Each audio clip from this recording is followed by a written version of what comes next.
Hi, today I'm going to teach you the hybrid known as the fake double. The trick is a thumb around followed by an around 0.5 followed by a pass. And this is what it looks like.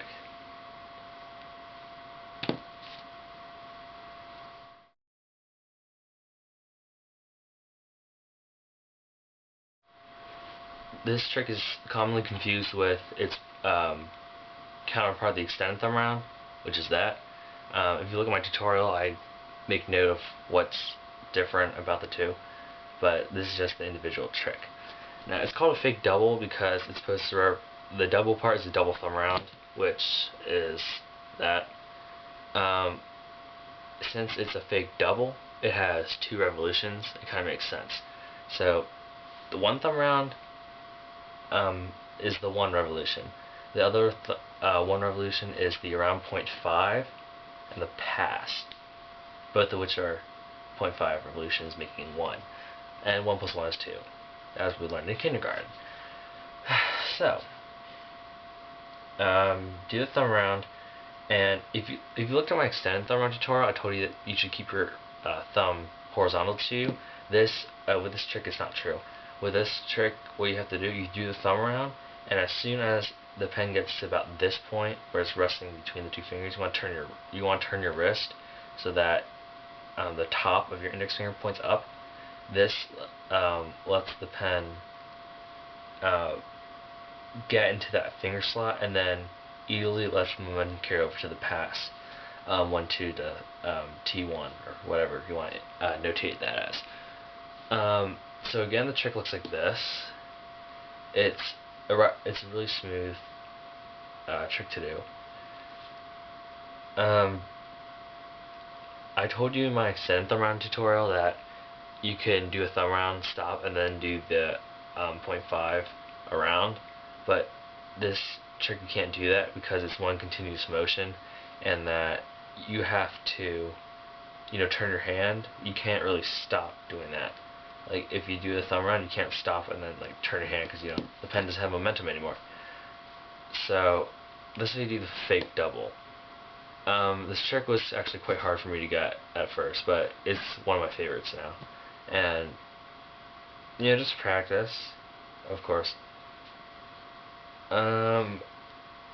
Just look at the slow-mo over and over again if you don't get the hand motion or when you have to turn your hand over, because I know that troubled me at first too.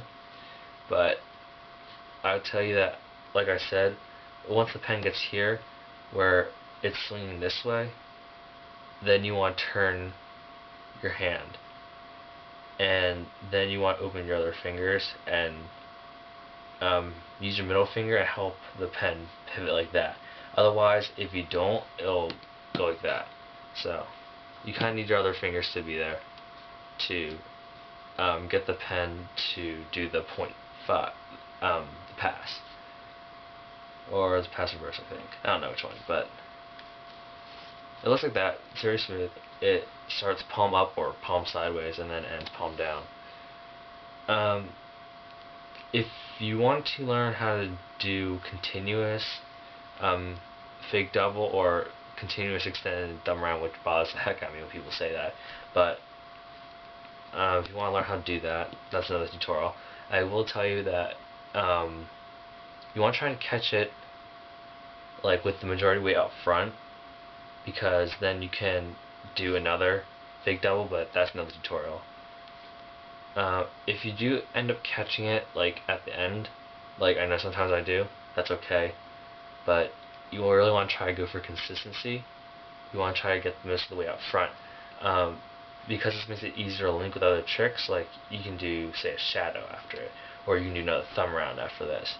But if you don't catch it with the majority weight up front, that's okay. If you catch it in the back, you can still somehow do a thumb around, because you can do something like that. But it's easier if you learn it and you catch it at least within the back half. That takes a little practice to learn. I know that I looked at some people's videos how they did the fake double, and the pens were going right here at the base of the finger. I figured that I couldn't do it that way. I had to do it so that I did the thumb around the tip of my thumb, and then I turned my hand with the pen at the tip, right here, and then only then could I catch it like that. That may be helpful for you too, if you're learning it, but it's just easier to do it like that. Which means, like, if you did it the other way, your hands has a lot. You have a lot of movement in your hand. I just figured that when I do the extended thumb around the pen, usually travel like swings around my index finger within the tip down to the knuckle here, and it doesn't go. The thumb around doesn't go beyond the joint in my thumb either, so it stays within the top half of my fingers all the time. So that's it about the fake double. If you have any more questions, feel free to post them. This trick is a rather fast trick. It does use momentum to get it right. So if you have a pen with less momentum, like regular Victory, even this is fine. This has a lot of momentum because of the grips. But if you don't have a pen that has a lot of momentum, I suggest you somehow get one. It's not impossible. Any trick's possible with any pen. It's just that some are better suited for others. So that's the tutorial on the fake double. If you have any questions, like I said, you can comment, or you can visit the Universal Pen Spinning Board or its wiki at upsb.info or wiki.upsb.info.